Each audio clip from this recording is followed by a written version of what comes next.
Download aplikasi Kontan sekarang di App Store atau Play Store.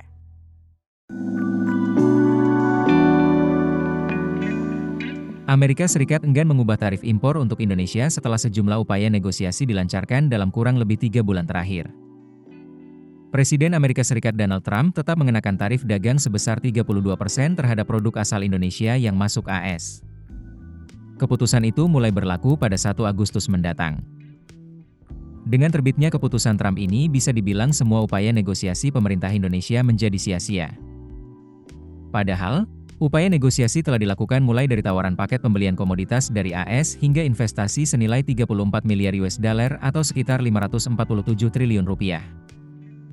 Disinyalir, keputusan Trump itu terkait dengan keikutsertaan Indonesia di kelompok BRICS. Sebagaimana diketahui, sebelumnya Trump mengancam akan mengenakan tarif tambahan 10% kepada negara yang berpihak pada kebijakan anti-Amerika dari kelompok BRICS.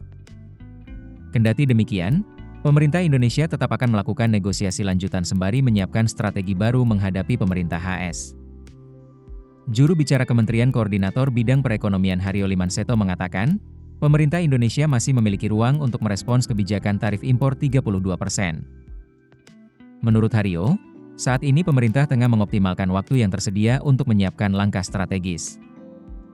Menteri Koordinator Bidang Perekonomian Airlangga Hartarto dijadwalkan menggelar pertemuan dengan para pejabat pemerintah AS di Washington DC untuk membahas langsung keputusan tarif tersebut. Ekonom Universitas Paramadina Wijayanto Samirin menilai pada dasarnya keputusan AS dalam menentukan tarif ini memang tidak rasional. Sebab, Indonesia sudah menunjukkan komitmen untuk memperbaiki neraca perdagangan. Hanya saja, pemerintah Indonesia memang belum banyak menawarkan perbaikan konkret terkait iklim investasi. Hal ini bisa menjadi penyebab tawaran Indonesia dalam negosiasi tarif belum cukup menarik bagi AS. Meski demikian, Wijayanto menekankan, Indonesia tidak perlu terlalu banyak mengalah dalam proses negosiasi lanjutan yang masih diupayakan pemerintah.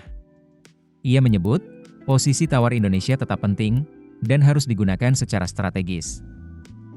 Sebagai langkah alternatif, ia menyarankan agar Indonesia juga memperluas kerjasama dagang dengan negara-negara lain untuk mengurangi ketergantungan terhadap AS. Terkait dampak ekonomi, Wijayanto memproyeksikan tarif 32% tetap akan berdampak terhadap ekspor, meski tidak secara masif. Menurutnya, barang-barang ekspor Indonesia, terutama produk padat karya seperti pakaian, bisa mengalami kenaikan harga di tingkat konsumen di AS. Keputusan bisnis terbaik datang dari data, bukan tebakan. Mudah berlangganan Business Insight dengan subscribe with Google.